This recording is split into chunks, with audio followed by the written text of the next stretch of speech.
Bonjour à tous. J'avais envie de vous lire aujourd'hui un extrait de La recherche du temps perdu de Marcel Proust.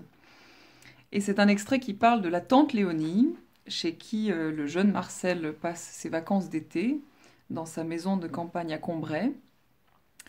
Et la tante Léonie, elle est clouée au lit parce qu'elle a la santé fragile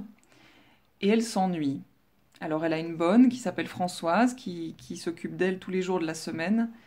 mais le temps est long. Et je me suis dit que, en ce moment, on était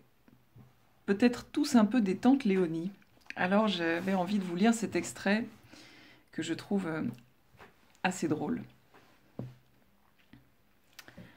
Si la journée du samedi, qui commençait 1 heure plus tôt,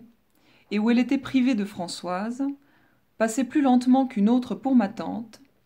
elle en attendait pourtant le retour avec impatience depuis le commencement de la semaine, comme contenant toute la nouveauté et la distraction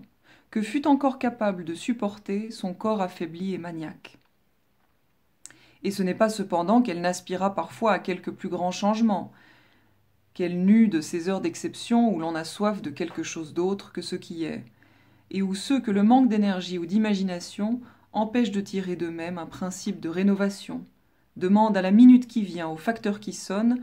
de leur apporter du nouveau, fût-ce du pire, une émotion, une douleur, où la sensibilité que le bonheur a fait taire comme une harpe oisive veut résonner sous une main, même brutale, et dût-elle en être brisée, où la volonté qui a si difficilement conquis le droit d'être livrée sans obstacle à ses désirs, à ses peines, voudrait jeter les rênes entre les mains d'événements impérieux, fussent-ils cruels. Sans doute, comme les forces de ma tante, taries à la moindre fatigue, ne lui revenaient que goutte à goutte au sein de son repos. Le réservoir était très long à remplir, et il se passait des mois avant qu'elle eût ce léger trop-plein que d'autres dérivent dans l'activité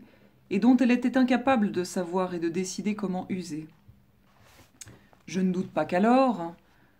tout comme le désir de la remplacer par des pommes de terre béchamel finissait au bout de quelque temps par naître du plaisir même que lui causait le retour quotidien de la purée dont elle ne se fatiguait pas, elle ne tira de l'accumulation de ces jours monotones auxquels elle tenait tant l'attente d'un cataclysme domestique, limité à la durée d'un moment, mais qui la forcerait d'accomplir une fois pour toutes un de ces changements dont elle reconnaissait qu'ils lui seraient salutaires et auxquels elle ne pouvait elle-même se décider. Elle nous aimait véritablement, elle aurait eu plaisir à nous pleurer. Survenant à un moment où elle se sentait bien et n'était pas en sueur, la nouvelle que la maison était la proie d'un incendie où nous avions déjà tous péri, et qui n'allait bientôt laisser subsister plus une seule pierre des murs, mais auquel elle aurait eu tout le temps d'échapper sans se presser, à condition de se lever tout de suite,